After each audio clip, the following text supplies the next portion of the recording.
have to find no more. And we won't have to find no more. Zeebs hasn't watched any of the podcasts because they go more than 25 minutes. My attention span is like 15. That's it. Just now. Did Charmaine watch the first one and be like, sorry. That better go on. All right, so Eat Sleep Train podcast. We're here with Adele Fornarino, who's a state champion, Pan Pacific champion, and a world champion. I think that's the first time I've heard your name. Full Adele name. Fornarino. Full name. Yeah, That- not well, many that's a real people name. call me Adele. Yeah, we all call her Zeebs. Yeah. And so we're talking about women in jiu-jitsu today, and obviously Muzz, Link, and I are not. So we wanted someone on the couch to talk about it firsthand, rather than us kind of speaking from it from the outside. But maybe before we kick off, you can tell us a little bit about yourself and when you started jiu-jitsu, why you started jiu-jitsu, and yeah, what's keeping you going? Because sometimes those are two different things. What gets you going versus what keeps you going. Well, I've been training for 11 years now. What are you looking at me for? I don't know, because I feel like you can confirm this. I'll jump onto the software and check. Yeah, about 11 years. I started training when I was about 10. I started off with DC, actually. Wait, step back. Why did you start training? I started training, back in the day, I wanted to be a police officer. I wanted to be a cop. And I felt like doing a martial arts would help heaps with that. So I just jumped on the line. It was the closest place. You had that awareness when you were 10, that A, you wanted this career, and B, here's something I need to do to further my ability in that career at 10. That's pretty impressive. Yeah, I feel like when I get my mindset on something, it's just like, what can I do to get from A to B? It's like, what can I do to get there, kind of thing. I was still eating sand at 10. Yeah. I don't know. I get obsessive, man. That's Common thread with people in jiu-jitsu. everybody that's. It's a common thread for high level athletes. Yeah. Regardless of the sport. There's got to be a level of just obsessiveness. So I was obsessed with the idea of being a police officer. So looked up the nearest place. Didn't do any research on the martial art. I literally just went, hey, this is the closest place to me. Let me just jump in and give it a go. And DC was my first coach, and he was Shout out awesome. to DC, one of my black belts, who now has a gym, Academy Jiu-Jitsu. It's awesome. If you are in the area, Camberwell. Yeah, fantastic. Just jiu-jitsu only, but awesome kids program, great adults program. And obviously when things are back up and running from the zombie apocalypse, go check him out. Continue. He's a legend. I think I was training with him when he was a purple belt, maybe a brown belt. Yep. So that was early on for him. Yeah, he was running cool. the kids program here for quite a while. Yeah. Well, I was with him for a few years, and when I first started, I was like the only girl in the class. Yep. And there were a whole bunch of boys, and they were bigger than me and stronger than me, and I just wanted to beat up on the boys. Like that was the original motivation. It was like, in all seriousness, that this wasn't like, we're not being silly now. One of your big drivers early on was like you wanted to beat all the boys. Yeah, for sure. Because I didn't want gender to be like the excuse of, oh, they're beating me because of this or because of that. Yep. I'm like, oh, I'll just train more and harder and be a bit smarter about how I'm training. And At 10, you're thinking that. Competitiveness, man. I grew up doing sports all through, since I was really little. It was tennis and swimming and soccer and whatever. And it was just competitiveness. So I just wanted to be the best in the class at that point and train for it. Yeah, fair enough. But so I the main driver was that at the beginning, and then the enjoyment out of competing. I competed for the first time when I was about a yellow belt. So I never actually competed when I was a junior white belt. Well, let's kind of step back on that. Let's put it in terms of time rather than belts, because obviously different gyms, the progress through the belts is going to be different. And some people use different rankings. The grey belt didn't exist back then either. No, it was, first belt was yellow. Yeah, yep. So you started training when you were 10. Yep. How long have you been training before you did your first comp? Maybe 1.5 to 2 years before I actually jumped in for a comp. Not because I didn't know comps existed, but there was a bit of nervousness around it. There was a bit of, I'll sit back and watch a few comps. And there weren't nearly as many comps back then either. What comp did you do? GTA. Yeah. That was my first comp. That was, and I'd been there the year before and watched everybody compete in the GTA. But Shout out to the GTA crew. Shout out to the Shouting out myself right now and Camro. yep, that was the first comp, and that was the only one I actually really knew much about. Yeah. But yeah, that was the first one I went to, and then the first one the year after that I actually Well. competed in. How'd you go in your first comp? I think I won. You think you won? I think I did. Come on. I'm pretty sure I did, and that was when, like, girls and guys, like, because it was juvie divisions, it was kids divisions. The guys and the girls were together, and there were no girls at this point, so I was competing Still against are, aren't boys. It depends on the Yeah, I think so. on the age. Yeah, they are. Even in teens, I believe. Yeah, I Can't think so. remember Yeah. off the top of my head right now. Well, sorry. Let's be. 'Cause But anyway. you said juvies. It wasn't Juvies are juvies. different. Juvies Juvies are 16 to 18, yeah. Yeah, those are split. Yeah. Yeah. Yeah. You would have been yeah. in teens. But under 16, it's, or, I was it's 12 or mixed. something. yeah, she would have been in teens, I think. Yeah. Yeah. Yeah. Yeah. That's pretty sorry, segue. That's pretty intense because there's you're getting into the age where dudes get naturally like super aggressive. Yeah, it is.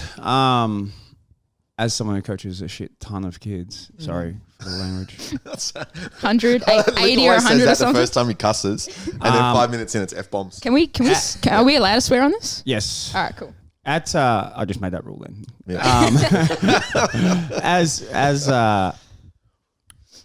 a coach, it can be problematic at times, but sometimes it goes the other way. Because I guess the other thing is that girls mature mentally and sometimes physically sooner. So sometimes you'll see, like, I've got an 11-year-old at the gym who regularly taps the 14-year-old boys, and she's not big. Yeah. But you do see times, I reckon, like, they need to cut it off somewhere around 12, Yeah, I agree. 13. When it hits teens is probably a good mark. Yeah, around like 14, 15. Like, getting I mean, needs you to guys have seen change, Juzzy, man. right? Yeah. He was 80 kilos when he was 15 and stronger than me. Like, Man, in New Zealand, the dudes by that stage are fully grown men. they're playing NRL. Well, Drinking beers afterwards. from the perspective of someone who coaches, not so much now because you run our kids team mostly now with a couple of the other coaches here. But from the perspective of someone who's coached but runs a lot of comps that cater to kids as well, it is really, really tough. If you start trying to split a gender on the earlier ages, you just end up with no one to compete against. Yeah, And I then get the that weights, too. so then you get really skewed weights too. Yeah. So you're like, yeah, I can put these three young girls together, but one's 30, one's 50, and one's 67, and someone's going to get hurt. And it So comes- it's so hard. It comes down to, like, do you want that, like, mismatch, or do you want the gender? Like, what do you just want a competition at the end of the day? You want somebody to You're fight better to be against. close in weight than the same gender, in my opinion. Yeah, I feel that too. And that's from the experience of running the competitions for a long time and having tried to Up do to, it. I think, maybe that 15-ish. Yeah, yeah. Yeah, I reckon so. I think you're right because it is. We have had occasions where we've had some 16s come in, 16-year-olds come in, and they're huge. Like they look like adult males. You know, Got what do you? that. Yeah, What do you but do? Got a couple of big. there's Well, so many the- different the- stages of development. Most of the 11, 12-year-old boys in Bentley are my size. Yeah, The majority. I don't know what of they're them eating out there. are 75 to 80 kegs. yeah. Hang on. No, what you're actually saying is you are the size of most 11 and 12-year-old boys. And the other thing I was just interesting with the change in the sport, you said that you were the only female in the class. The majority of my classes, I feel like, are 50-50, sometimes swayed more to females in the 5 to 8 and the 9 to 13, which is constantly surprising and exciting. It's awesome. I feel like it's changed so much, but WAFL, things like the increase in female professional athletes and professional sports. Well, when we say WAFL, let's put professional in inverted brackets there. Yeah. I feel like Well, they're classified as professional. They're certainly not. it's not, no, paid and or there's still a remunerated as long way to go. professionals yet, yeah. There's still such a long way to go for professional female athletes. Does WAFL do they not get paid? They paid very Very low little. amounts, They're yeah. still they're working I two think jobs. there might be a handful that are actually able to live off it. Yeah. But most of them, same with, I don't want to segue too much. We want to get back to Adele's story, but same with, because one of my other passions is cycling. So like most pro women cyclists do not earn enough off cycling just to cycle. Yep. Even though they do almost the same work as the men, there's less races, but they just don't earn enough money. They have to have jobs or support from parents. Such a long way to go with it. Yeah. For sure. And they still It's- sell as many bikes and stuff. Like plenty of women ride bikes. So I don't know. So first comp went all right. that was about a year and a half, 2 years into your training. Yeah. And at the start, predominantly, it's just you're the only girl in there. And are you smashing the boys? Yeah. I like to think so. Yeah, I guess. Yeah. Like I when I decided, because I made the jump from soccer to jiu-jitsu, and I was doing both of them for a bit, and then I just decided, I'll just put all my attention into jiu-jitsu. So I'll train every day, because it was either I'm doing soccer and jiu-jitsu and I'm alternating, or I'm just doing jiu-jitsu and I'm putting kind of all the effort into it. And why did you choose soccer over jiu-jitsu? I mean, it's obvious, I think. Jiu-jitsu over soccer?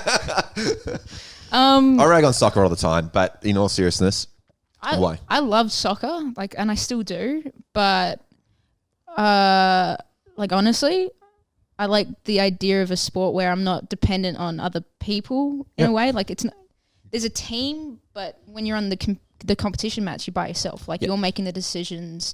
The difference between you winning and losing isn't based on somebody else. It's based on you and your ability. And I think that was a big drive for me. Not wanting to rely on other people, not wanting to make excuses for it. It was just kind of, if I'm losing because I've made a mistake, or because I've done something, or because I haven't trained, or because that person was better than me on the day, rather than, our full forward is shit. So that's why we lost. Yeah, makes sense. So you're continuing to train, you're moving through the classes. Now, again, you stepped on the mat because you wanted to be a police officer. At some point, we are assuming that's changed because you're not in the police academy. Not yet. To our knowledge. Yeah. Especially at the moment. My God, being a police officer. Wow. Yeah, it'd be tough. Yeah. It shifted. I feel like as a kid, I was always jumping around about what I wanted to be. You know, it was a vet, then it was a police officer, and now it was physio for a bit, and now I want to continue a career in jiu-jitsu and be a coach and help the jiu-jitsu community. When you made the transition from soccer and jiu-jitsu to just jiu-jitsu, how many times a week were you training when you were doing soccer as well? And then how many did it become once you started training just jiu-jitsu? It was 2 and 2. So it was two jiu-jitsu sessions, 2 soccer sessions. Yep. And then there was a game of soccer on Sundays. So it was kind of like 3 days a week it was soccer, and then 2 days a week it was jiu-jitsu. And then when it flipped, it was 4 days of jiu-jitsu. Yeah. Like Monday, Tuesday, Wednesday, Thursday, jiu-jitsu. Yeah, and then at some point moving through, you ended up transitioning up into the adults class. Yeah, I did. So it was a kids class for a while, and that I was the only girl in there for a while, and then there were some girls that started stepping in, and the community started to grow a little bit more. And then there was the teens group where I was just a little bit too big to be part of the juniors, but I was a little bit too small to be part of the adults. So I was in the teens class for a bit. Shout out to Maxi, because that's about the time that Maxi joined, and we were just smashing training sessions all the time, every day. And then eventually I jumped up into the adults class at 15-ish, around that. Just this brief segue. This is something I've noticed quite a bit over the last nearly 2 decades of coaching. The people who find a training partner, their buddy. So Minnie and Tingy, for example. Shout out to Minnie and Tingy, who have got immersion in Ringwood and Glen Waverley. Those two became like twins, little like conjoined twins in jiu-jitsu. They were like always partnered up together, always. I've noticed that anytime you find your jiu-jitsu buddy really early on, always get good real fast. The momentum of each other kind of carry, like it's a feedback loop. Yeah, there's somebody keeping you honest and getting you in the door. And both Maxi and you are beasts. Yeah. So do you know what I mean? Like it is a significant thing. You all right there, man? But also, Just a bit stiff. I reckon it opens up the doors to more workshopping and drilling and things like that. Yeah, absolutely. It's not just a physical output, but you're bouncing ideas back and forth. Problems. You're both problem solving each other's stuff. So there's 2 brains in there. So yeah. Anyway, continue. Well, as much as like me and Max's, because Max was a big like training partner with me, we have different games, but we feed off each other quite a bit. Yeah. So, he does lots of inversions. He's way better at bolos than I am. This is still in the teens class, not the adults class yet. This is still in the teens class for a bit. Can I? Okay. But she's not saying she was boloing back then. But I know. Just quickly before you carry on, was the soccer team mixed gender or female only? So the first time you'd been in a room where you were the only female and it was all dudes was... Yep. Okay. Oh, actually, I did AFL for a bit. I did footy for a bit, and I was the only girl for a bit with that as well. Okay. But I feel when I was doing AFL, I was 7-ish, so there weren't big differences between like girls and guys. Like physically at that point, it was still like I felt as strong as the guys or as fast as the guys. There wasn't that big developmental gap. It's just it leads into somewhere where I think all want to talk about later. The just talking about your approach to dealing with a room full of dudes, and I feel like coming up through the ranks may have helped that a little bit, starting young and being used to it. So sort of expecting it in the adults class versus an adult too. versus an adult female Yeah. coming in for the first time and it being fully grown men, you know? Well, I just wonder if the dynamics there are slightly different. Are they? Yeah. Or is it still? Did you still notice it coming in as a kid into a male dominant? Like, is it something that's still registered? Because obviously, Or is it just a kid doing this and it's all boys, whatever? yeah. I feel like it was more like that. Like it wasn't something that was really noticeable at the time. Like I noticed that I was the only girl and I wanted to beat all the boys, but But you didn't think about it as a thing. But I didn't think about it as a thing. No, even moving into the adults class, and again, I think I was the only girl, one of the only girls. We had a few floating around at that point. I didn't think about it. Like it wasn't like I was not wanting to roll with the boys and I'll only roll with the girls. I was like, I'll roll with whoever wants to roll with me, kind of thing. Yeah. I personally didn't see it as a thing, but I feel like that's because I grew up in the space and grew up rolling with girls and guys and all that. I feel like it'd be really a very different experience, somebody as an adult stepping into the gym That's what for I the was getting first time. I feel like it'd be a different experience. It's different in two different ways. One is, you haven't done anything before. You've done other sports as well that were male dominated. Yep. So it wasn't just jiu-jitsu. So it would be different if it's the first thing you've ever done as an adult and boom, all of a sudden I'm the only female in the room. The other way it's different is there's women in the gym all the time, and we have a women's only class now that has good numbers in it. So how much the scene's changed in 10 years is dramatic. It's interesting too, because I think it also varies slightly from just looking from the outside and from my own experience with my female students, a little bit from person to person, because I've got a couple of women who actually don't like rolling that much with the other women, and they prefer to roll with men. And I have one in particular, God bless her, love her to death, but she's always breaking my balls every comp. Every comp without fail, she'll message me and say, why can't I enter the men's division? And I'm like, I don't make the rules. I can't change this for you. And it's every comp. And one time she actually did get put in the men's division and she won by triangle, which was pretty awesome. Yeah. So I think while the majority of women would rather or would sometimes struggle in that environment, I have a couple who really thrive rolling with men, and it's more about size for them. Yeah.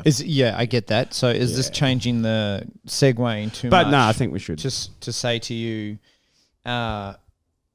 how would you encourage say there aren't females in the class, or there's just you, which would make a friend of yours feel safer, I'm sure. But how would you encourage a female who hasn't done it before to walk into a class full of men and feel somewhat comfortable?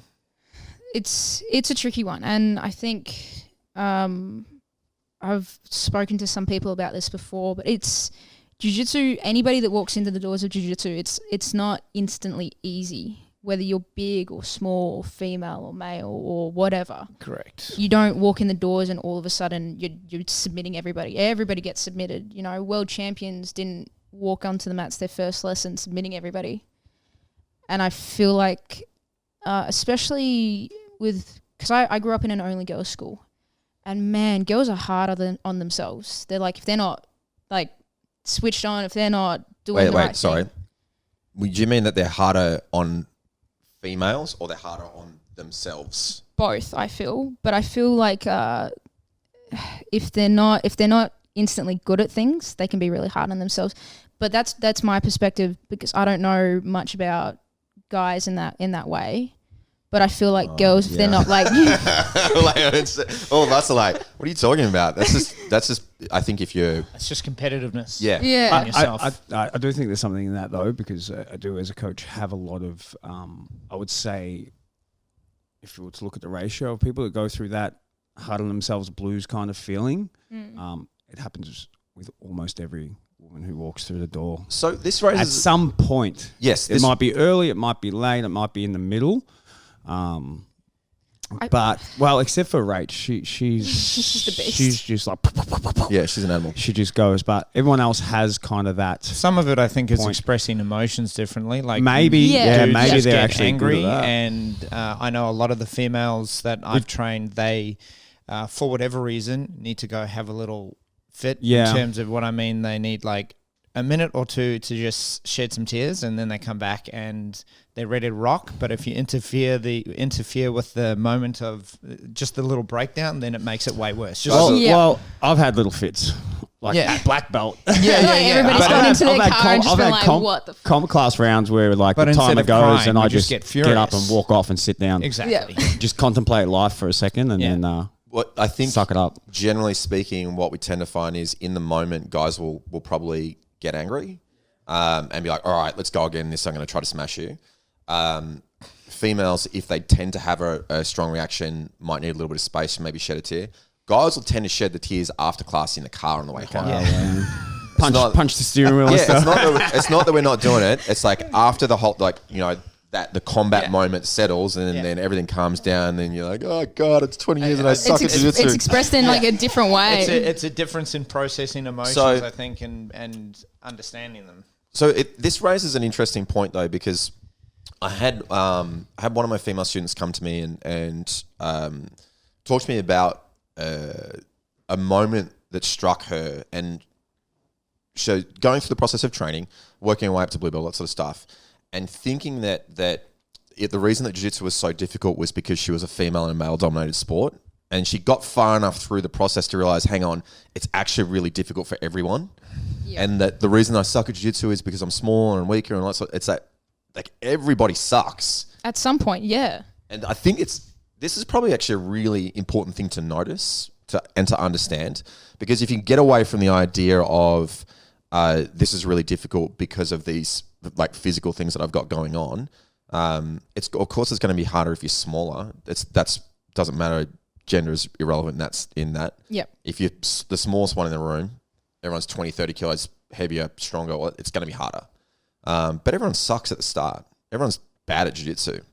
So like as soon as you realize, oh, hang on, that this is actually the process for everybody, it's kind of liberating. Give yourself a little bit of space, be shit at it, slowly get better, find your moments, etc. I think a lot of people that walk through the doors forget that, and they just want to instantly be good at it because they've either talked to somebody that's good at it, or, you know, somebody's made a comment about, oh yeah, I was doing this and this was easy, but they forget that there was progress. There was something that led up to that. And let's face it, if you don't know what you're looking at, and this happens a lot of time with people who come and watch a class, then come back to do one. If you're just watching, it doesn't look that hard.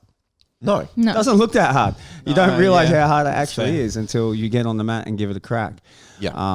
Well, so- I'll put that in perspective and say I used to own a CrossFit gym and for about 5 years, and in that time I think there were 5 trials, one of them who was horribly hungover, who vomited on their first go in CrossFit or Jiu-Jitsu? in CrossFit. CrossFit. And then in the first 3 months of opening Bentley, there were at least 15 Yeah.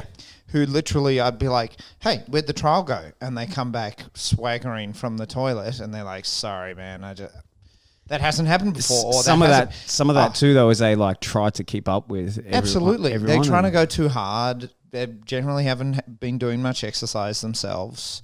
And I think you can't help but, even if you've been doing it for a while, you can't negate the fact that you're having a physical argument with someone. Even if you're doing it with a friend, it's still a physical argument. There's no friends on the mat, Murray. Yeah. Joke. Make a friend. And this is why me and Lincoln don't roll. But You know what I mean? I mean, there's always a little bit of adrenaline compared to, hey, let's go out for a jog together, or let's go and Is the work out difference together. partly though CrossFit, the actual physical output is one of the very, very clear things that so we're going to do this weight, this many reps in this much time. Whereas jiu-jitsu, you're not thinking about output, you're thinking about not getting killed. Yeah, and there's that part of it, like, and also the stress of not being able to move and busting your ass, working as hard as you can constantly. I say CrossFit because most people understand that it's hard work. Yeah. And Yep. they would expect when they see videos of people doing it, or if they've experienced it, that yakking would be Yes. Definitely the hardest there. cult I've ever seen. No, jokes again. We're totally like weaving all over the shop, but actually I think it probably turned out good. But one thing I would say, the flip side to this discussion is that I think on average, so if we take smaller people on the mat, and in particular women, and we look at the ratio, so we don't look at the total number of women who say make black belt or brown belt or purple belt versus men, but the ratio. I feel on average, from my experience, women will often end up more technical because they're smaller. They have to be. And the same with small guys. Like if you watch the lightweights at Worlds, it's super technical. Yeah. When I say light, not lightweight, but I mean lighter weights, because lightweight's not that small. It's small, but it's not that small. Well, it's like 76 kilos. It's not that I little. was just having a dig, actually, because you're a lightweight. No, it's not small, but I mean lighter weights like feather, rooster, etc. The other, I think, thing that leads to women often potentially being more technical is they have less strength but more mobility. Yeah. So they tend to muscle things less. You know, for example, when you're trying to teach a big guy in the lower ranks, it often takes a long time to take the desire to muscle everything out of them. You kind of have to reprogram them because they're used to using their strength to accomplish things in life. You know, I'll just move the couch by myself. Yeah. So that can be hard as a coach to like deprogram for a while. Yeah. And women generally, at least in the rolling, have less ego. Seem to have less ego. Men tend to get a bit. Yeah, that's a good point, and it's a Total generalization. you've met my wife. Yes. Yes. Hello. Shout out. Shout out Charmaine Ballenden. Yeah. She is not one to back away or back down, and has put, like, in real life situations, men in their place. So confrontation with them is not something that concerns her. But she still is someone that I mean, she's small, 5'2", 50 odd kilos, and is aggressive, like naturally aggressive. So when she's a Kiwi. she takes people by surprise when she wrestles with them, because it can be like quite a Jesus, what's going on experience. And when she does that to a white belt male, you know, who has physicality, size, and strength behind them, you can see that they don't appreciate the fact that there's what Dave used to call a womble, this little womble, like, terrorizing them and squashing them and making them feel like they can't do anything. And inevitably the physicality goes through the roof, and then they end up just doing the typical white belt thing of grabbing something and squeezing the shit out of it. Yep. And I know it happens like man to man a fair bit, but I suppose this is just a statement more than anything, but also would be interesting to know if you've experienced it and how you've dealt with it. I've never been a dude who's escalated with a female and just crushed them for no other reason because They they're exist, though. irritating me. They exist. Oh, I'm sure. I like wrestling with females because of what Link said. They're faster than me. They're more technical usually. And I try and play a speed game with them and keep up with their technicality, which usually sees me feeling like a douche and losing a bit. But so how do you deal with dudes having that kind of reaction, and or particularly if you're coaching maybe or a higher level in a class and you see it happening in the lower ranks? What do you do? It happens less often with the higher ranks. So by purple belt, they're not. Yeah, the it's ego more the- isn't as obvious. Yeah. But with white belts, and this isn't a diss to white belts, but there's a lot of ego happening. Yeah. Whether it's guy to guy, but it especially comes out when there's a 56 kilo girl running laps around you, and you're like, what's happening? And I took great pleasure when you came to Bentley and watching you do tap very quickly some of the guys who had ego issues with females and males, and they were just like, come past after rolling with you and come past me and go, They start muttering and they start. It's kind of an She's good. emotional make or break moment as well for a lot of beginners. come back, Adele. Some people are going to have that moment of like, man, I just got towed up by someone who's half my size, who I think I am stronger than. There must be something to this. The only reason I can be getting beaten is because that's the wake-up art's moment. effective. There's two ways to go though. Or fuck that shit, I can't handle it. I'm going to just pretend that didn't happen and never do jiu-jitsu again. Or I'm just going to crush them Or harder power next up, time. yeah. or I'm just going to power go up even harder, more. faster, Yeah. stronger think- next time. Yeah, it's maybe not just the ego thing for white belts. It's also they just don't understand yet what will help their progress more. They No, of think, course not. They think if they win a roll, then they're progressing. I think we're touching on two things here. Though. Different, absolutely. That's a white belt problem as a whole, but elevating it when you're an 80 kilo dude or more, and you're wrestling someone like Adele size, and dude or not, like just going AWOL on them because they're besting you. I don't get the mentality, so. I don't have a solution for it right now other than picking them up on it when I see it. Well, I mean, it's not that hard to understand, really. Like, what's the difference between that and two black belts training in a comp class and one of them just powering up a little bit more because he doesn't want to lose? I feel like it. Well, I think the No, comp I class is a different story altogether. Yeah, I think because I'm going to power up in a I comp think class. that's the thing. There is a difference, like from a physicality perspective, and just No, what I mean though is there's a really clear desire to not lose. yeah, I get that. Yeah. And very, very early on in jiu-jitsu, the goal is broadly outlined as, well, I've got to make them tap. So, and the thing is, it doesn't really matter whether you do that really technically or just do it with raw power. If you make them tap, you make them tap. Yeah. So I can totally understand it. I'm not saying that it's the best way to get better, but white belts are white belts because they don't know anything. So it's totally reasonable to expect that outcome. The hard thing is though, you run circles around them and you tell them, you're like, all right, now I got to get ready for the storm. They're going to come at me. Yeah. And that's when it turns a little bit like, for lack of a better phrase, like dangerous. Yeah. Because they just grab and throw and push and crank and squeeze. and squeeze. Yes. Oh my God. Squeeze your head And and, they- give you yeah. cauliflower. Yeah. Yeah, exactly. And there is a bit of like, sometimes you got to pull them up on it of, hey, like we're rolling and we want to keep it safe. Like don't grab my finger and like bend it in a bad direction.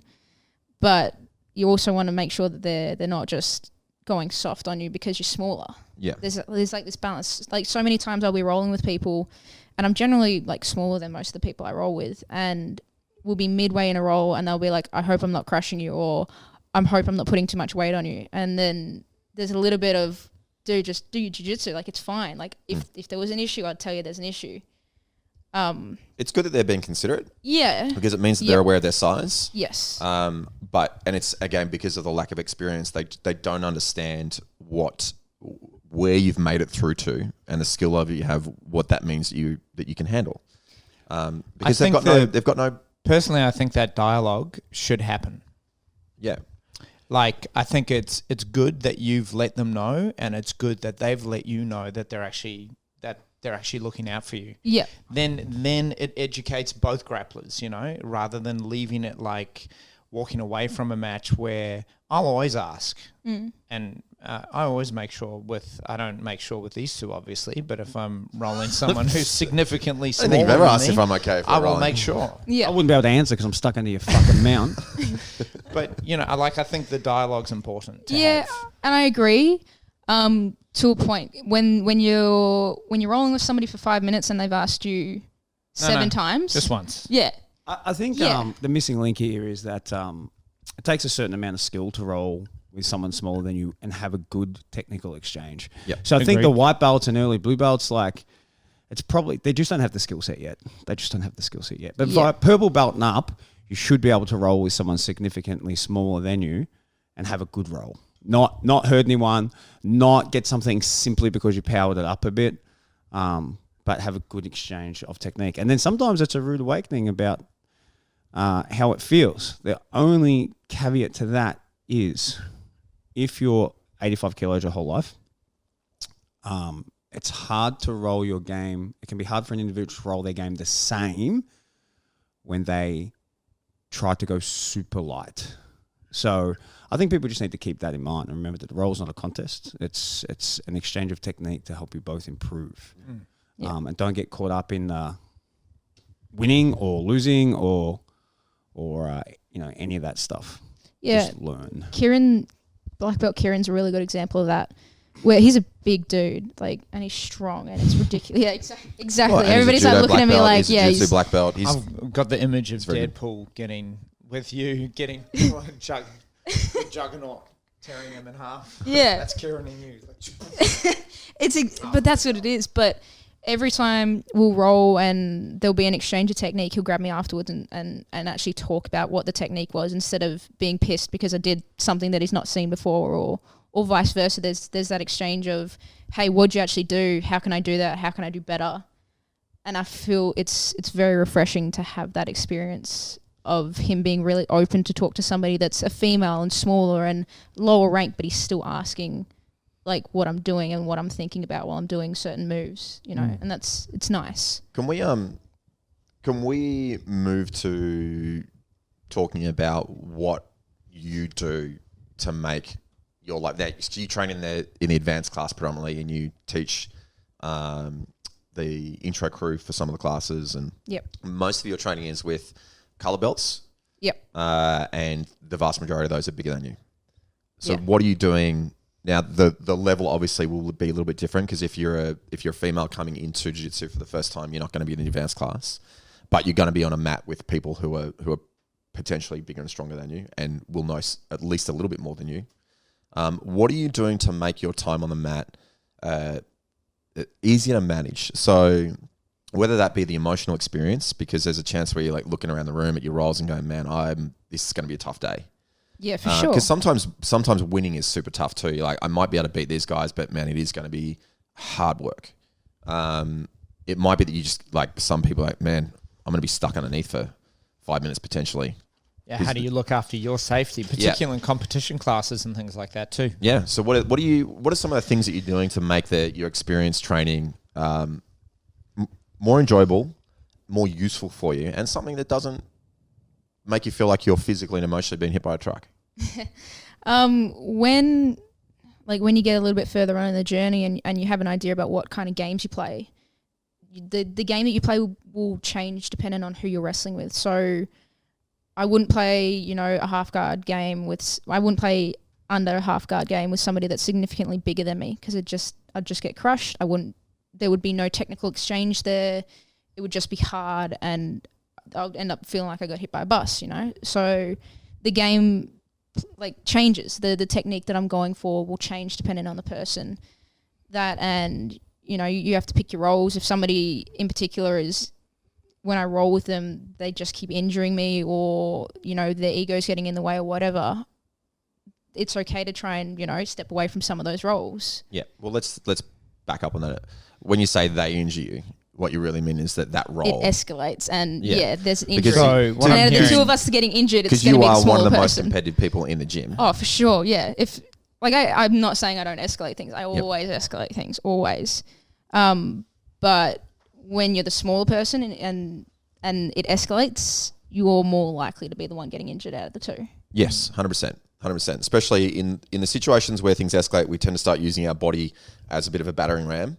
And when you are little, it doesn't cope well with that. No. Again, you might win the role, but it's kind of I won't be walking home. Yeah, it's like winning the battle but losing the war. But you're in the classes and you want to get the most out of it technically, and that's in some ways it's easy to do because you are forced to be really technical by virtue of the size difference, right? Can't go power to power. Yeah, you can't. You just can't. Yeah, or otherwise you end up just having you flatten out your learning curve and it becomes very frustrating because you can just never beat anyone. And when I say beat, I mean not specifically the whole role, but the little moments you need to be really technical to to get the pass to happen, to be able to off balance them, to be able to the little things. But you're also you've got this physical experience that's going on all the time. One of the things I think that's changed over the time, I know for me, I was smaller. The size difference is bigger for you because you're quite a bit lighter than me. But I used to be really fixated on like, I need to roll with all the big guys and just show them where it's at. Like show them that I'm the king of the hill. And now I'm more particular, like particularly after back injury and a few other things. If I do 5 rolls, I will only do one of those rolls with someone who's significantly bigger than me. And with the people on the mat in the classes, I nudge them towards partnering up with people who are closer in their weight all the time because it's more relevant to their training experience. Yeah, I feel there's a bit of stigma around saying no to people that want to roll with you. There's a bit of like, you're not allowed to say no if somebody comes up to you and rolls with you.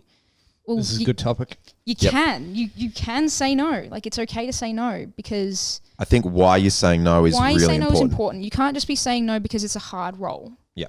That's just trying to take the easy road. You Yeah. know, you can't just say no because they're technically better than you or whatever.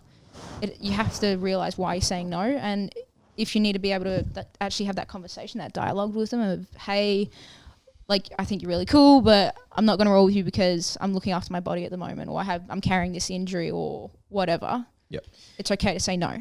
There was a couple of guys in the morning class when I taught here who, one in particular, when females would, and coloured belts too, would visit from the evening class, it'd come their turn to roll with him and they'd be like, they often wouldn't look at him, would just walk away and pretend they were busy for the round. Sometimes he would approach them and they'd just say, no, I'm not rolling with you.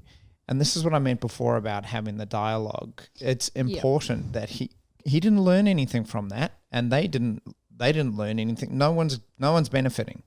Someone needs to say, this is why I'm not, because every time I wrestle with you, I genuinely feel scared for my safety, and or I'm getting hurt because you go too hard. I'm happy to, but it needs to be a bit more like this. Then both people need to get something from it. And if they can't do it, then one of them needs to let the coach know so that they can actually go out there and deal with it. And I did that with some of the upcoming competitors in that class would treat, which I know some females like the idea of being treated the same as men, but I sometimes I just don't think that's possible. Well, I'm not going to compete with you like I would compete with Link, let's say. Yeah. No, because there's 40 kilos difference. Exactly. But and so you have to withdraw the intensity. But there were some that at the white belt level just saw 60 kilo female, 95 kilo male, same double leg, same mount, same cross choke, just like brutality. Yeah. They had to be pulled aside and spoken to. I actually, when I'm coaching, I actually word most of the smaller people, the newer people, some of the newer, smaller people, and the women up that just don't roll with the big white belts. I just don't want you rolling with them, full stop. If they've got no stripe or one stripe and they're 30, 40 kilos heavier, you don't need to roll with them. No. You're not going to benefit. They're not going to benefit. Wait till they're more skilled and they have a better understanding and then roll with them. Don't roll them. Yeah. And if I see them, you know how you'll be like, hey, grab a partner. And I'll always check the room before the round starts or just as the round starts. And then if I see a mismatch that I think is potentially either dangerous or just negative, I'll go, hey, such and such, actually, can you go with, and I won't say, because I'm thinking of this. Because I'll just say, hey, such and such, can you go with such and such, such and such, can you go with such and such? And worst case scenario, and it's unfortunately the coach's curse, the big, heavy, dangerous white belt will be like, hey, big, heavy, dangerous white belt, you're with me. Because, I mean, if someone's going to get hurt, it's got to be me. And I'm the least likely to get hurt. Yeah. But yeah. In defense of the white, it sounds like we're definitely not. We're saying that white belts are nothing but problems, particularly the big, strong guys. And that's not We've the all case. been there. Yeah. It really just comes down to skill. So the more skill you have, the more you can adapt your rolling to suit the partner and what it is that you want to get out of it. So if we put it in another context, let's say that I need to adjust the way that I'm rolling because I'm trying to achieve particular goals. I'm a pressure guy, but I want to try to develop some speed. The more skill I have, the more I can make those adjustments. The less skill I have, the less capable I am of making those adjustments. So it's the same thing that allows me to make adjustments to improve my own training is the same thing that allows me to make adjustments so my partner can have a good experience as well. It's not their fault because, again, the process of getting better, you start off not being very good and very limited. Yeah. And you also are not very aware when you're a beginner and inexperienced. You just don't know enough to know. So you're barely aware of your own experience, let alone what your partner's having. Yeah. So I think we're saying all this stuff and it's important. The number one thing that keeps coming up is dialogue, because how do we make the beginners aware really early on? You got to talk to them. You got to let them know. And it wouldn't matter if it's a 56 kilo female that's rolling with them or just another dude. And like, I've had a couple of students where I've repeatedly have to go, man, people don't want to wrestle you because of this experience. They feel like they're in danger all the time. They feel like it's an MMA fight. And they don't mean to be that way, but they've come from gyms where the training style is not particularly technical and you basically just beat the hell out of each other. And they want to be good training partners. To their credit, they're like, let me know. Just keep letting me know what I need to change because I want to be a good training partner and I don't want to hurt anyone. So awareness is huge. It's almost never ever malicious. No, it's usually by accident. No, yeah. It's at least in our experience, and part of that's cultural, I think. I feel like we forget that that experience of being bad at the sport, like it happens with so many other sports, but it's just really, it becomes very obvious in something as physical as jiu-jitsu. It's like when you're losing, you know you're losing. You're underneath, you're getting crushed, you can't breathe, your arm's getting bended. Bent maybe. I can word. But like you step into soccer and it's like, yeah, you can be bad at soccer, but somebody else can. It's not as obvious. You can hide. You can hide less it. Physical pressure. Yeah. Whereas when it's jiu-jitsu and it's when you're losing or when you're bad at a certain part of it, it becomes very obvious. So I feel like that's where that dialogue becomes really important, because it's not like you can't just have the conversation of, hey, you're hurting people, you're doing bad. Like it's got to be done in a way that and I think builds them up. A lot of that is, and it's sort of getting off topic a little bit. Coaches need to set the tone and the absolutely. culture. So Yep.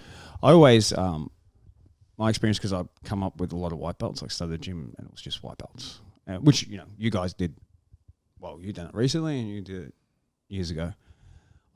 Before every round, I always line everyone up on the wall, and then I always give them the lecture about not trying to win, roll at the pace that you and your partner want to work at.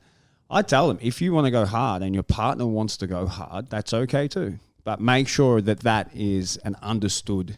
It should be made explicit. Yeah, yeah, exactly. Like, like that. You know the meme, the hey, let's roll light. Yeah. But I actually reinforce that every single session, Yeah. But also there's always a lot of white belts on the mat. Yeah. Yeah. And just to reinforce that we're not here to kill each other, we're here to improve, and we need to look after our training partners. Which again, that throws back to what we were talking about in the previous podcast about. That you have that one hard hit out a week. You save that for that time. The rest of the time is about learning.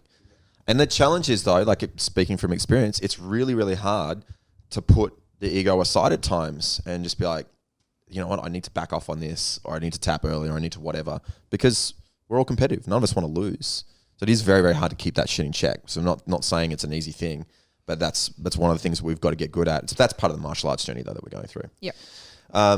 So let's talk a little bit more. We didn't really finish talking about your actual journey. We go off topic all the time. We do. This is the way we go. So you've started training, competing. How many years in was it that you did your first worlds we went across when you were a juvie blue?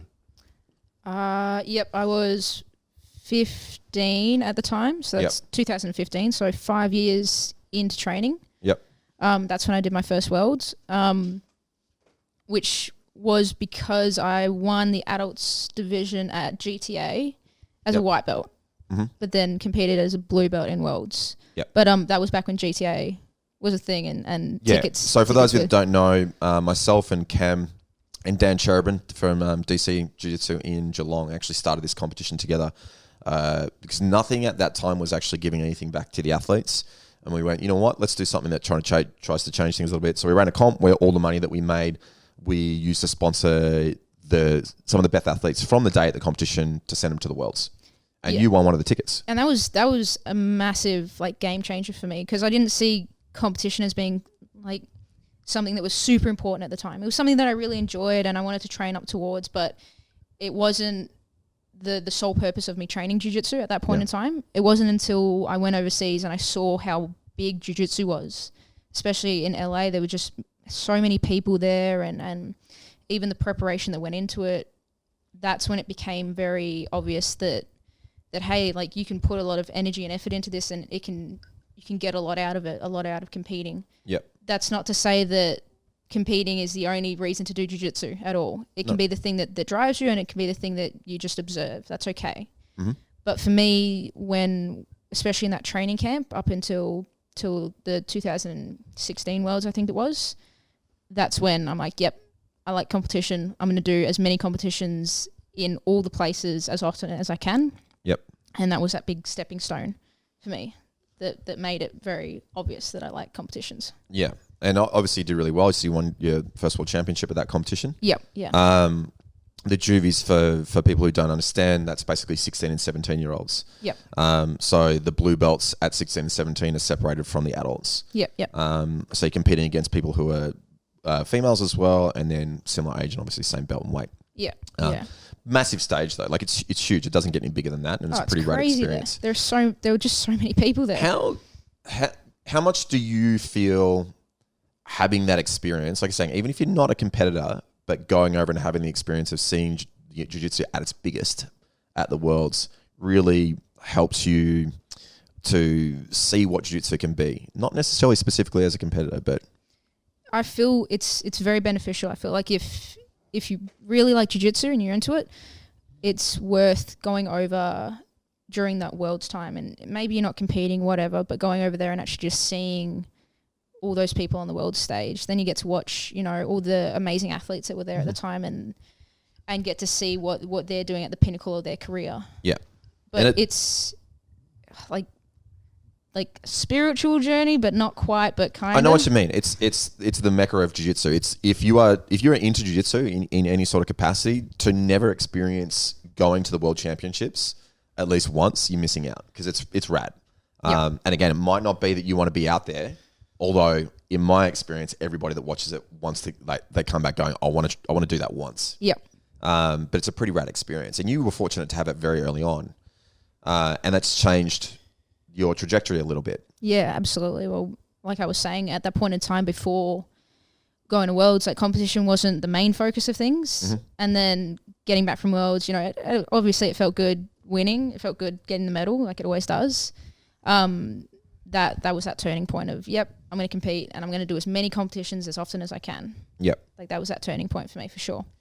There's something about how beneficial jiu-jitsu is for people in general, but I think hugely beneficial. I've got a partner and I've got a daughter now. Muzz partner and kids. Three kids. Of them. But particularly when you've got daughters, I think there's something about jiu-jitsu that we're aware intellectually, I think, of how beneficial it is for females for self-defense and just, a sense of, what's the word that I'm looking for? A sense of strength and self-reliance, I think. Empowerment. That'd be it. Thank you. But when you have a daughter and you start to become aware of the kind of space that they occupy in the world and maybe some of the dangers, and some of these things become really apparent. Like jiu-jitsu is amazing for that. But it's also a fantastic avenue if you do want to become a really high-level competitor. I feel like jiu-jitsu is phenomenal in that regard. I feel like it's got so many benefits to it. Mentally, it's really beneficial. Physically, it's very beneficial. I know when I go out with my friends, for all the clubbing I don't do much clubbing, but all the clubs that I've done enough do for go both of us time. A couple of lifetimes. for all the times that I do go out clubbing, like my friends tell me that they feel safer. They're like, oh, like I don't feel as worried in clubs because if somebody were to start shit, then you're there, and I feel Blessing alright. and a curse. Trust me on that one. Yeah. So when shit starts, it's like push them to the front. Yep. Yeah, but that's the thing. It's like I would love all my friends to feel that way, to feel that they have a sense that they can actually protect themselves. That's not to say that, go down the dodgy alleyways and find fights. And Most of self-protection is just be sensible. yeah, it's Self-awareness. just, yeah. Situational awareness. Situational awareness. it's not put yourself in the situation where you're gonna end up, getting into a fight or whatever. I guess what I was trying to say is a really long-winded way of saying there's a lot of different avenues that you can go down with jiu-jitsu. And there's a lot of different reasons and ways that it's beneficial. It's not just about self-defense. It's not just about competition, but it's amazing. I mean, we talk about how amazing it is. It's funny because we talk about how difficult the experience is, getting injured by white belts or whatever it might be, like all these things that sound really negative, but it's the most amazing and life-changing experience that personally I think that anyone can have. Obviously it is for us because we do it full-time. But it is incredibly life-changing. I think the way it changes your life is more important than the self-defense skills that it gives you, and the self-defense side of things is great, even if you're not doing headlock escapes every single day, which is a whole nother conversation. But so instead of us talking about how beneficial we think it is for females, can you expand on that a little bit? Yep. I feel like empowering is a really strong word to describe it, and kind of almost hits the nail on the head a little bit, where you feel stronger and safer and a bit more in tune with your body just in general, like coordination and feeling like you're in control of certain situations it makes you feel good. Like it empowers you. Whether you're competing or whether you're not, just being able to feel as though you have an understanding about how to get yourself out of situations. Yep. It's a good feeling. It's a nice feeling, and I feel that more people need to do it. More girls need to be stepping through the doors and starting their journey, whether that take them to competition or not. They I feel like need to walk through the doors and do it. I often say women need jiu-jitsu the most. But it's also the hardest for them. Yeah. So it's a bit of a dichotomy there. And one of the things I'm really aware of, because you experience it as a man as well, or a boy, and you definitely experience it as a woman or a girl when you first do jiu-jitsu. And it's a little bit of the elephant in the room, but it's the physical closeness. It's the having a stranger on your chest, on your head or between your legs for the first time, that kind of stuff. That even as men, the first time you do jiu-jitsu, you're like, whoa, this guy's literally got his butt on my face. How would you say, or how would you recommend women and or coaches with beginners approach that barrier, that physical closeness barrier?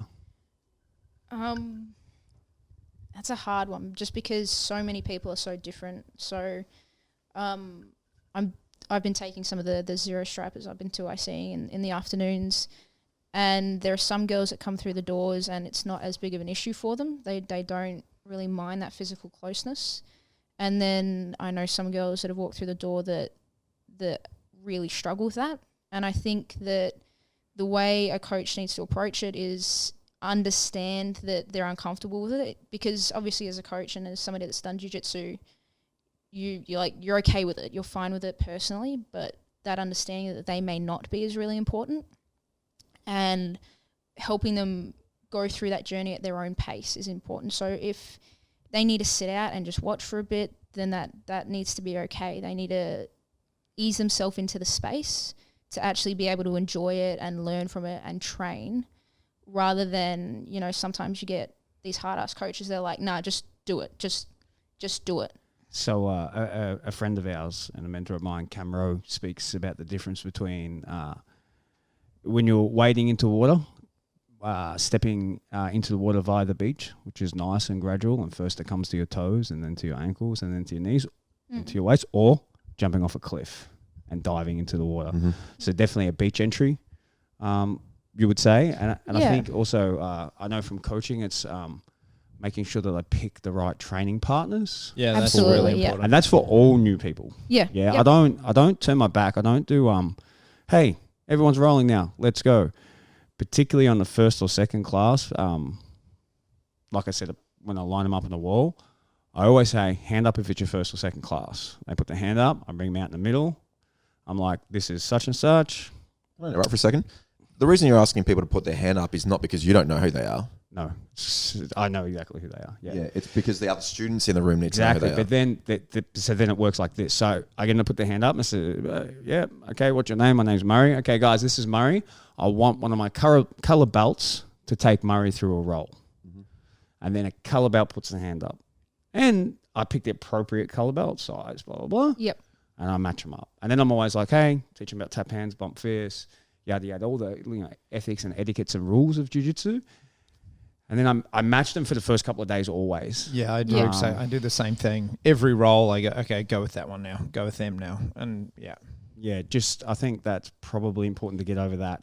And it's, it's for that beach entry. It's for that beach It's entry, really yeah. easy for them to have I say them, like I'm putting them in this box, in this group, but you know what I mean, that group of people that struggle with contact. It's really easy for them to have a bad experience and then just not come back because that one roll with that one person was really hard and it frightened them. And that person may not have understood either. No. You can't, yeah. The other thing is, like, speaking from a male's perspective and an instructor, is that, like, I mean, those positions are still, for lack of a better word right now, they're still triggering.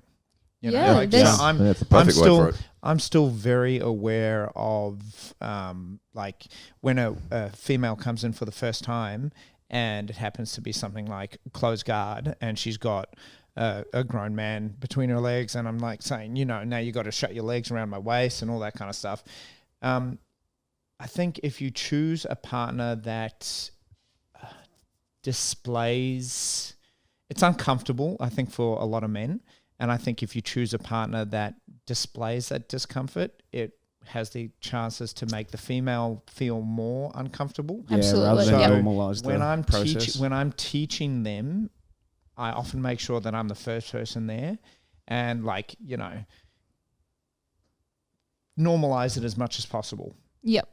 Yeah, I think Good tone of voice, You nailed it. eye So contact, that kind of thing, and make sure so that they can see that what is happening is I'm just teaching them a martial art, and I'm teaching them, and I'll often mention to them, this is why Yeah. jiu-jitsu is so helpful, Yep. because you get into positions like this that can be triggering, etc., and you guys need to know how to deal with that. There's that primer response that kicks in when there's those uncomfortable positions that, especially when things like mount, being underneath mount, if you can't get out of there, Especially if it's a low mount on your, like the chest on the face or whatever, you're like, I can't breathe. There's that Yeah. part of your brain that's just like that primal response of this person could do anything. This person could Yeah. kill me if they want. Yeah. So that fear that kicks in can be really confronting for Yeah. a lot of people, especially I feel girls, because of the culture that unfortunately is around at the moment. It's very confronting to people, and I feel like the difference between them being in that situation and being panicked and them being able to move through that position and actually find out a way to solve the problem that's there, which, being underneath mount, it's solve how to get out from underneath mount, is really dependent on the person that they're rolling with. Whether the person on top is just going to crush them and not let them out and not even help them understand how to get out, or the person on top is going to be like, okay, I understand this is a bad situation, but these are the things that you can do to actually make it better and help you to escape and help you to control the situation. I think there's also just the flip side, which is not as often, but sometimes you have to match roles up, and it happens with men or women, to save them from themselves. Because it's their Yeah. first day, and they're like, I'm going to win because I watched the UFC, or I'm going to impress Yeah, coach whose agreed. name I probably don't Yeah. even know. Yep. And next thing you know, it's the who had the vomiting. Next thing you know, it's the vomiting. And look, no one wants that experience. It's like, okay, I'm going to put you with someone sensible that when you do start to go a bit crazy, they're going to slow it down. They're going to be able to slow it down, keep it safe, explain to you, hey, let's try these techniques that you just practice, your bridge and roll or whatever it is. That Again, goes back to what we were talking about before about having the skill to be able to ride the wave and nudge it where we 100%, need to. Yeah. Yeah.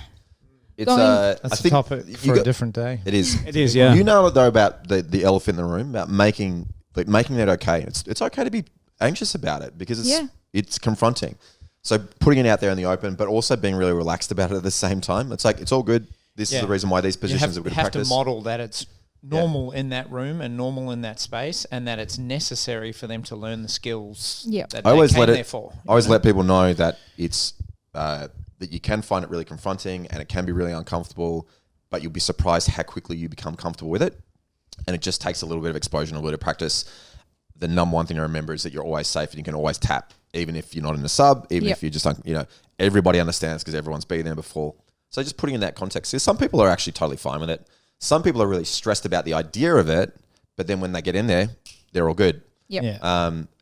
And some people, it just takes them a while because, wherever they've come to get onto the mat, whether they've had some traumatic experiences, which is not uncommon, and it's not exclusive to females because there's plenty of men that have been in situations where, they've been assaulted or whatever's happened. Or it might just be that they've never actually done anything in their lives where there's been that sort of contact. 100%. So the idea of it in their head is so huge. And as I mentioned to you guys in one of the previous podcasts, when I knew what I was going to go do, but then when I actually was standing there watching the advanced class before the one I was going to jump into, I literally said, I'm not fucking doing that. And my mate's like, no, we're here. And had to nudge me onto the mat because I was like, man, these guys look like they're trying to kill each other. Back then they kind of were. But a lot of people actually, the idea of it is much, much more overwhelming than the reality. And then once you get in there, you're just like, oh, cool. You're just doing the things. Yeah, I think like a while ago you were talking about how you talk to people after a session and mentioned that you often say to them that Jiu Jitsu is really weird, but it's fun.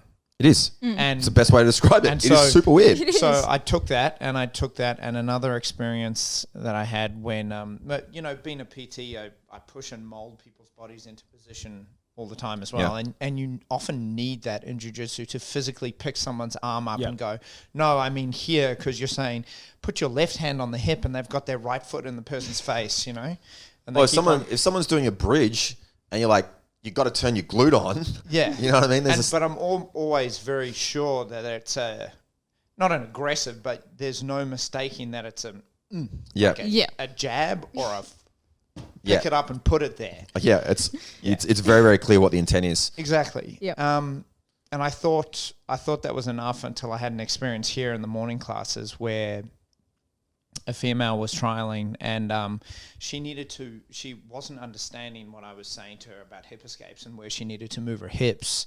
So I pulled her hip in the direction that I wanted and she just shut down. Like it was game over. And about 2 minutes later, she actually stopped.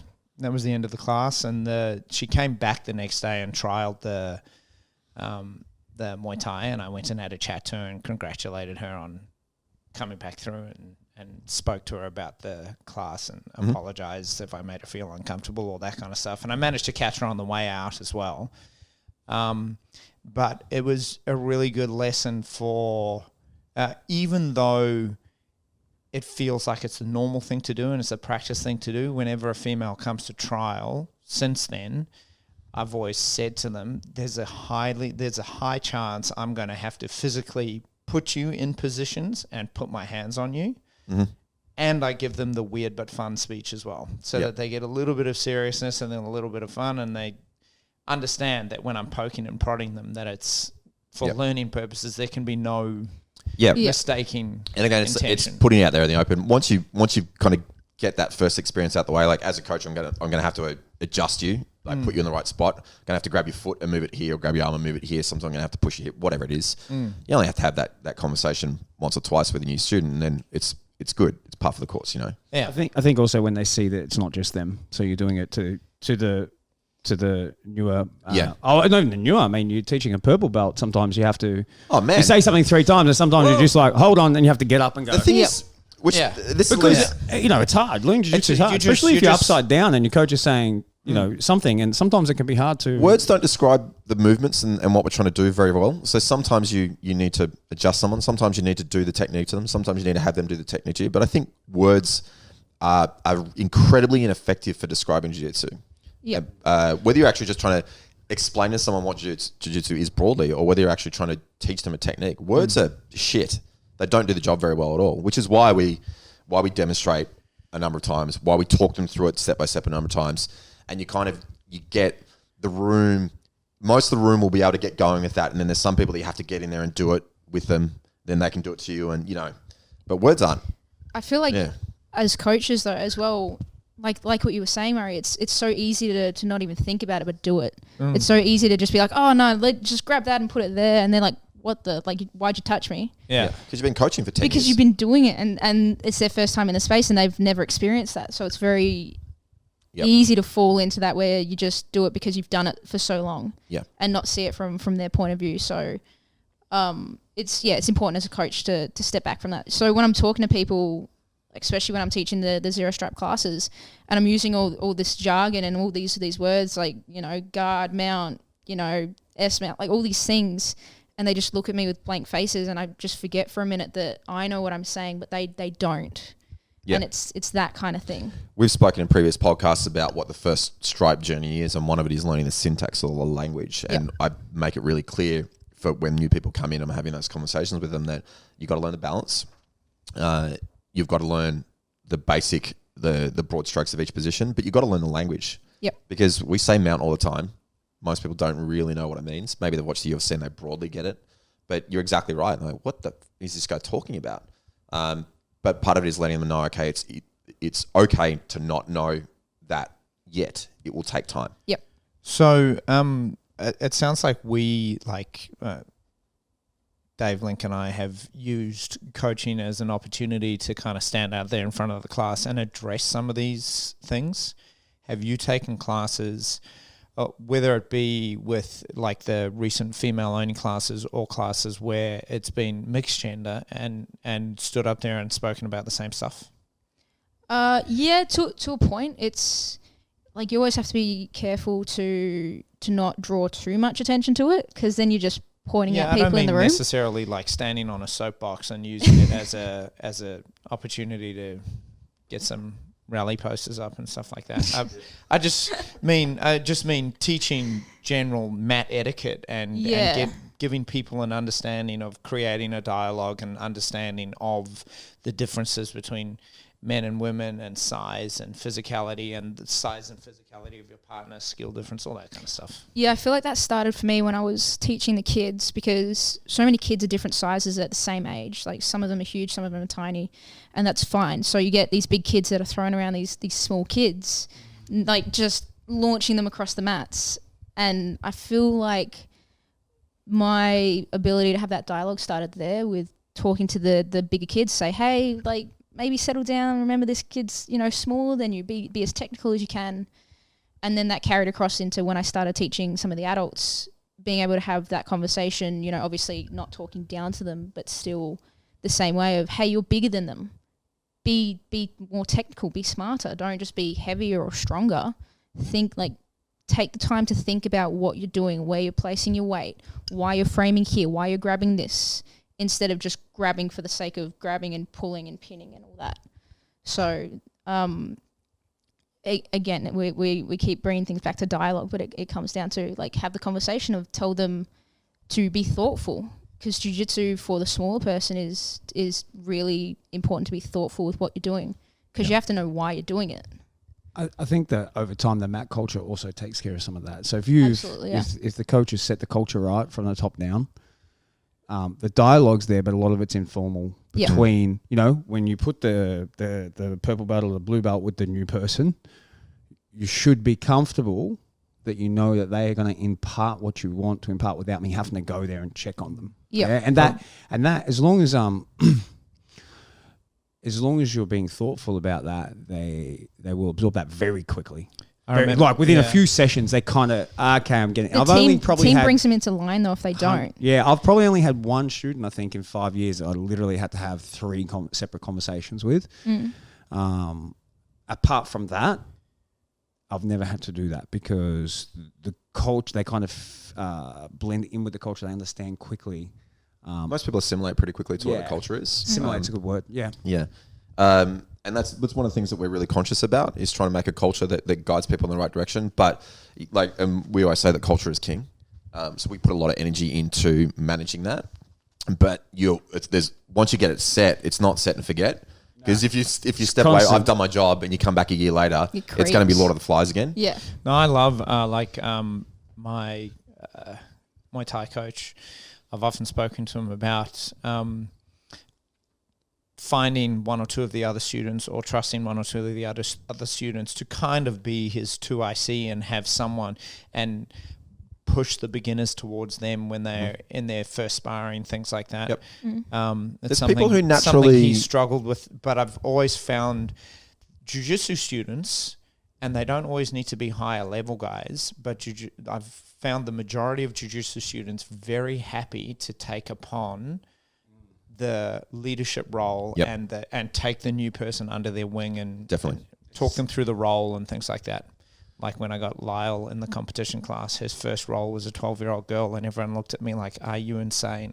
Like, he's the person I trust most in the room to look after her right now. Yeah. Yep. And it's right. It'd be different if if we roll with Lyle, he's going to do everything he can to win. Yeah. But he understands what that actual specific situation is asking of him, and he's great with it. Amazing. Before we run out of time, there's a couple other things that'd be good to chat about. One of them is you're running a women's only class now. Yep. And I'd like to know, I mean, obviously we put it on because we see the value in it. There's enough women there that we want to bring them together regularly to have a space where they can train without having to worry about dudes. But it's also, particularly if you are competing, and we do have a decent proportion of our female team who do want to compete, it's really good to be able to get a bunch of roles in with just other women, because most of the time you can be doing, not all the time, but in many classes there'll be other women in there, but not enough to do all your rounds with women. Yep. Yeah. So there's kind of a few different things that class is trying to achieve. The other thing it's trying to achieve is make an easy in for women who haven't trained before, who might be a little bit intimidated by the idea of jumping into a class with a bunch of guys. Yeah, we get a bunch of new girls that have never trained before wanting to do that as their first class. And we've got heaps of partners of the longer term jiu-jitsu guys that are coming in. And it's awesome. Yeah. So like Kieran the Beast, his partner's jumping in there, Mitch's partner's jumping in there. There's a bunch of and that's happened specifically because it's a female only. Yep. It's also like, for example, Kieran and his partner Tracy, they've got a couple of kids and run their own business, and it's just time. So she can't train any more than that. So Friday night's her time, and Kieran takes the kids and blah blah. So it's a good kind of inroads. But enough of me talking about it. You teach the class. It's also a good way to get all the girls together, and they can have a chat and make friends as well. So it's a big social thing.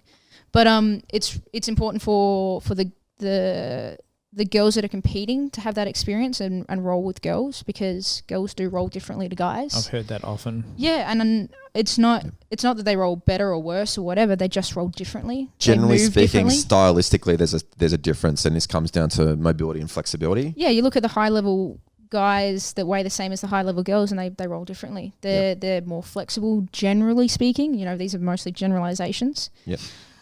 Cause I say that because I can't touch my toes. I'm not flexible at all. Really can't touch your toes. Like standing up. Not if they're. Oh, no, not standing She's up. No. been working at it for 10 years, and she can. I have. My Jeez. isolation goal was Great hits do the splits. externally, but Really Not weird mobility, Yeah, like sideways in that's the like me. hip, but can't touch my toes. But generally speaking, girls are really flexible, so different positions work in different ways. So, for instance, if I were to do full X, Kat's a really good example.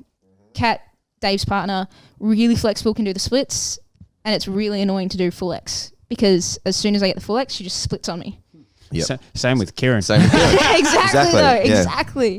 Yeah. Trying But- to beer and bowl home is so hard. It just Yeah, does just the go- splits, man. And So she just moves differently because of the way her body works and her hips work and all those things. As well as that, I find with girls they take the fight in different directions, and it's less power to power and more. There's especially high level girls. There's a little bit more flow to it rather than grabbing things and pulling them in positions that you want them to be.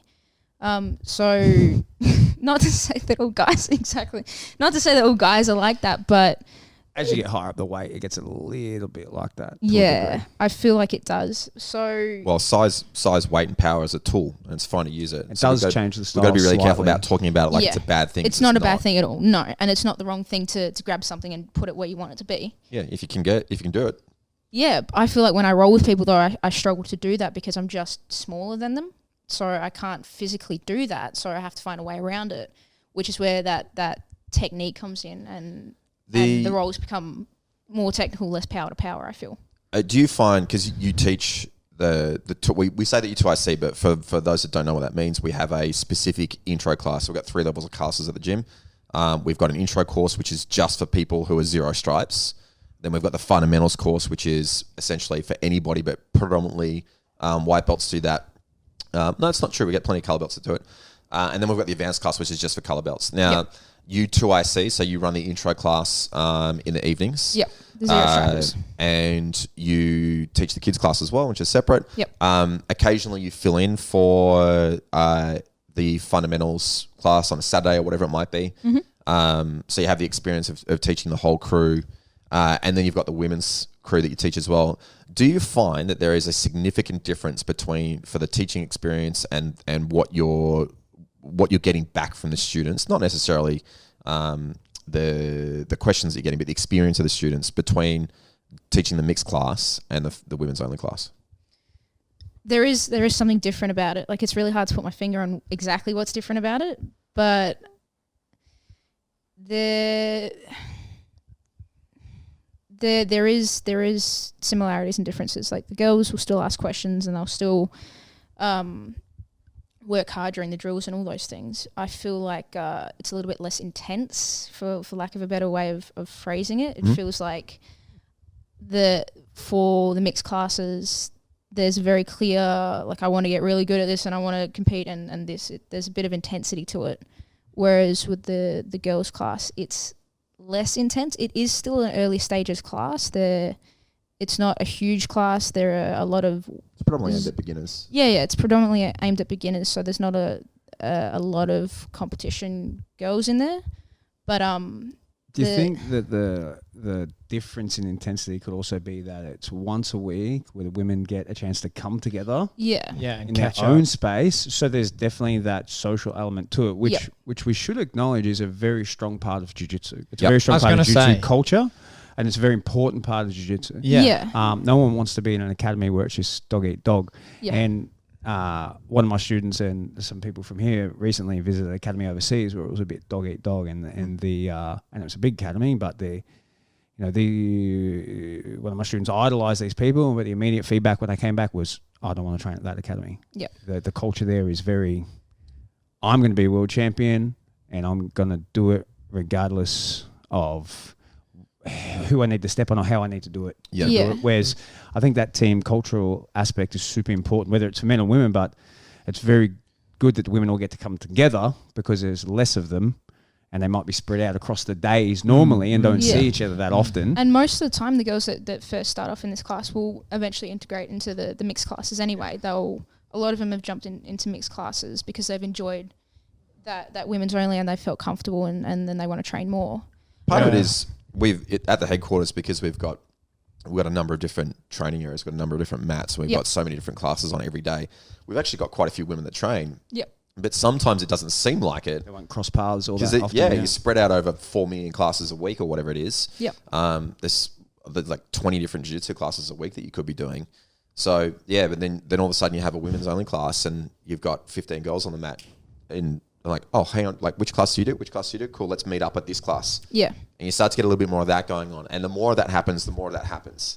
And then all of a sudden you've got regular classes where you've got, and you were having this Wednesday mornings in the mornings where you're having a whole bunch of women rock up and train, which means they've all got good training partners and you get this really positive kind of feedback loop happening from it. Yeah. Yep. It's as a girl, like, you want to be able to communicate with the other girls and say, hey, come into training on this day. So then you have training partners. You have the girls to train with. And obviously the women's class makes that really easy, because you don't need to message them. You just assume that there's going to be girls on the mats. So we're running out of time. Yeah. What your position in, not just in the gym, but you're seen as one of the leaders for particularly young women coming up in jiu-jitsu in the scene. You're one of the most successful competitors, female competitors from Australian jiu-jitsu as well, and still fairly early on in that journey, so there's a lot more to go. There's a lot of people that kind of look in your direction for what you're doing and how to be successful in the sport. What would you say to women who are already training, who not just want to compete, but just want to engage in the sport in the best possible way that they can. And for people who want to actually get into, so there's going to be some people listening to this, and it might be someone who's never done jiu-jitsu before, maybe done some other sport. It might be someone who's tried some other martial arts, or maybe even done a class of jiu-jitsu, but for some reason didn't stick at it. Is there anything, like some takeaways? Let's drop that old chestnut. Some takeaways. What are the takeaways? For the girls that are already training and already maybe even competing, I would say to be thoughtful with how you're training. Like, it's one thing to rock up at the gym and do the sessions, go home, eat dinner, whatever. And it's another thing to have an idea about what you want to get out of your sessions. Mhm. So it may be a technical session, it may be a hard hit out. But one of the biggest things for me was realizing or being thoughtful in what I'm getting out of my training sessions. Just being thoughtful in training in general instead of just not existing in the roles and not existing in the technique. You're talking about being like mentally, Being intellectually present Yeah. when you're on the mat, but also putting some thought into things outside of that. So using the time off the mat to make the time on the mat more valuable. Absolutely. I feel like being thoughtful. True for guys as well. Yeah, absolutely. Being thoughtful and being present in your training is really important, and that was one of the biggest things for me that made me have bigger technical advances in my jiu-jitsu when I was actually thinking about what I was doing a little bit more. And for the girls that haven't trained before and are just kind of walking through the doors, I would say take it at your own pace and give it a go, and make sure that if something's up that you're communicating that and you're willing to talk to your coach or your teammates, and just stick with it. Like, for some people it takes a little bit of time to realize how fun it is and how beneficial it is. So, it's like watching a TV show and the first episode, the pilot's shit, and you didn't really like it, but you know that the season's really good, so you just got to crack through the next episode. It's like that. You go to the next class and you see how it goes. That's such a generation whatever I metaphor. know, right? Gen Z, I think. Yeah, whatever you are. It's that. But we know though. what you mean. Yeah, you just, like, whether it be that you do a class and you didn't like it, so you just watch the next one, or you talk to somebody that was in that class and maybe something out of the ordinary happened in that class, like somebody got injured and that scared you. Be willing to go to the next one. I think it's worth pointing out too that we have focused a lot on some of the potential challenges Yeah. that new women might face to jiu-jitsu, but many come through the door. Their first session is amazing. Their Absolutely. experience is entirely positive and they're off and running. Doesn't mean that we have to gloss over the issues, because there's definitely there, but also not to make it sound like you're going to have issues. I don't think that's a not given. at all. No. Most of the time, It's all smiles and roses, but Yeah. Well, there's a reason You know. that all of us love it, and so many people think that jiu-jitsu is the best thing in the history of everything. Yeah. There's a reason for that. It's like, it's not a lie. There's a reason that we all keep sticking at something that is incredibly difficult and challenging. And obviously, with any sport, there's risk of injury, and we still keep getting back on the mat, etc. There's a reason for that. I think, Link, you were talking about just before, but like the community side of things is huge. If it was just rocking up, trying to bash each other and going home, I don't think and we would stick with it that much. And even with what's happening now with COVID and not being able to come into the spaces and get together, people are realizing how big of a part of it is. But it is phenomenal. It's such an amazing experience. And I said it before, it's incredibly life-changing. Do you have any advice for someone who's just going to walk in and they said, all right, cool, this sounds great, I'm going to go in and do my first class? Just best way to approach your first class?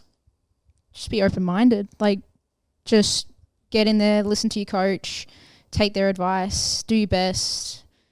Just it's important when you walk in to be open-minded, especially if you haven't seen it before and it looks really weird. Yep. Just your coach has most likely been doing it for a little bit, so what they're trying to You would feed hope so, yeah. a little bit. You know that they've been training over a few weeks, but just take their advice and listen to them and ask the questions and give it a go. Just be super open-minded with it.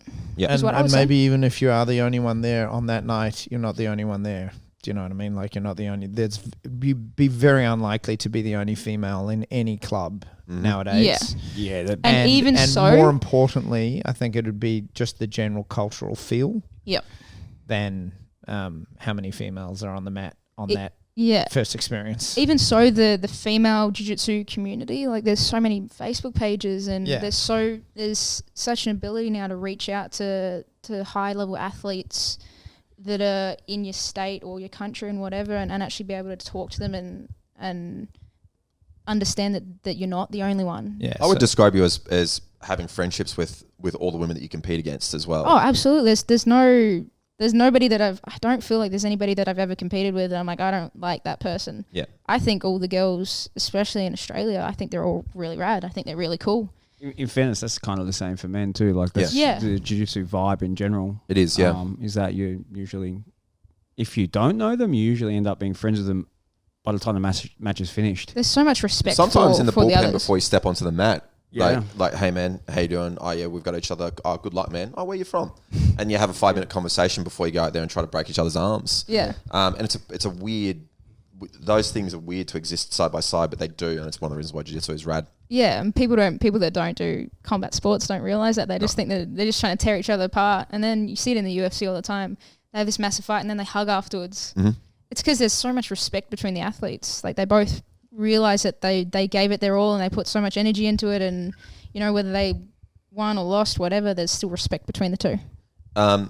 If someone wants to follow your adventures in jiu-jitsu, they can follow you on Instagram, I assume. Yes, they can follow me on Instagram. What's your Instagram handle? Adele.Fornarino. Yep. And Do I need to spell it? Yeah, I was gonna say. You wanna Oh, spell no, that I'm, Rigel- for me? I'm just thinking like maybe you should Rigel will throw it up Change in the that. link. There you go, yeah. one day Yeah, maybe make it more accessible. yeah. Yeah, maybe I should change Just it. Adele BJJ or something like that. Yeah. Yeah. Might be All right, it'll be perfect. different after this. We'll And obviously throw it up Facebook anyway. as well. Yeah, For those of you who want to train, obviously COVID right now. So whenever we're back to training In Melbourne, the rest of yes. the country's got it sorted. Yeah. Yeah. But you can catch her on the mats at the Dominance headquarters. We have Not a fairly COVID, that is. no, Adele. She's a different type of problem. But no, if you want to, we have a fairly open policy with women coming across training in the women's only class, etc. So Friday nights, that class is normally happening. So you can always hit up Adele and then come on down and jump in and have a roll. Absolutely. Yep. It's not restricted to the Wilma Shadow affiliation. It's kind of one of those things where the more the merrier, because it's really just about the bigger goal, particularly for the girls who are competing, is about being able to succeed overseas rather than just at home. So there's big benefits to being able to train together regularly. And that's, again, one of the amazing things about jiu-jitsu. There's guys who we compete against regularly through the last, 10, 15, 20 years of jiu-jitsu, who we have to go to try and beat in a competition, but we still get together and train with them. Because at the end of the day, we're always going to get better faster. And the women's class is very much like that as well. Absolutely. Yep. Anything else? You guys got anything that you want to add, ask? No. Zeebs, Good. anything you want to say? Any shout outs? Got any sponsors? I do have sponsors. Shout out to Hyperfly. They're amazing. Their geese are awesome. They look after me so much. Jordan, you're amazing. The guy that looks after all the Hyperfly athletes, all the Hyperfly family out there. You guys are- Hashtag you can teach heart. Sorry, Yeah. It Jordan. looks good though. It looks cool. They're It looks dope Sounds dudes. good. They're Yeah. dope dudes. They're dope dudes. The geese are awesome, man. Yep. Yeah. Shout outs. I'll shout out to all women doing jiu-jitsu firstly because Oh. no, seriously. Oh, I say this man. all the Dude, you're time. making me Just look take bad. the medal. Look, jiu-jitsu is really as amazing and fun as it is. There's times when it's very difficult and it's hard for men to stick at it. And like I said before, it's even harder for women. So Yep. I'm always in awe of women who stick at jiu-jitsu and hopefully they don't tap me. But if they do, good luck to them. Shit happens, but Yep. guys and girls are doing awesome. And obviously to my sponsor, Fuji Sports. They make a lot of great stuff, including mats now. They do, Fuji yeah. mats, which are pretty good. Yep. Actually, not pretty good. They're very good, along with geese and apparel and that kind of stuff. Yep. Do you have any? Why don't you shout out your own? No, well, I'll shout out Charmaine because, She's your sponsor, more or less. she's my sponsor. Yeah. She's my sponsor. She and, sponsored you 3 kids. and she's, my woman power and all of that. But I'd also say that you can always find someone who's bad, but the vast majority of people teaching jiu-jitsu would mirror Link's views. Yep. And are welcoming to all, regardless of race, size, gender, etc. and understand that it's a difficult experience for everyone, particularly female. And I think most of them would probably have, or at least my opinion is that the more women on the mat, the better. Because of what Link said before, and that we understand that they need it more. Yep. Having said that, there are plenty of dudes who get king hit and destroyed by groups. Everybody needs in it. various ways. So everyone actually needs it, but yeah. Yep. That's me. Shout out to my other half and the mother of my child, Kat Wilson, who is a jiu-jitsu blue belt. One of her first Pan Packs. That was one of her training goals. Actually, was she'd medaled and she's like, I want to win the Pan Packs, and she won that as a blue belt. And then we got pregnant, and then she had a kid. And you've had this experience too, Muzz, of having a partner who's gone through having kids and then seeing them get back on the mat and managing all those things, and it's mind-boggling. It blows me away what they can do. I look at it and sometimes think I don't think I could do that. But props. Shout out to Quadlock as well, who have hooked us up with a bunch of awesome cases for your phone, mounts for the car, bike, all that sort of stuff. So if you're struggling with finding a good case for your phone, I had one of those magnet things, but it just kept falling off whenever I hit a bump. Quadlocks are dope. So shout out to those guys for hooking us up with gear. I feel like I got to make another shout out though. Yeah. Because everybody made like a shout out person. I got to shout out to my mum. Of course you do. Because my mum's awesome. She's pretty rad. Love my family. My mum's rad. Very supportive. She's Super been supportive. at almost every Inspirational woman. single overseas comp that you've done. Yep. And there's a pretty rad photo of you actually hugging your mum after winning your world championships. Yeah, it's one of my favourite photos ever. That's awesome. Yeah. Support for my family. Love you guys. And so guys, hope you enjoyed it. If you want to follow Zeebs, you know where to find her. And stay tuned and take care of yourselves. And we won't have to cry no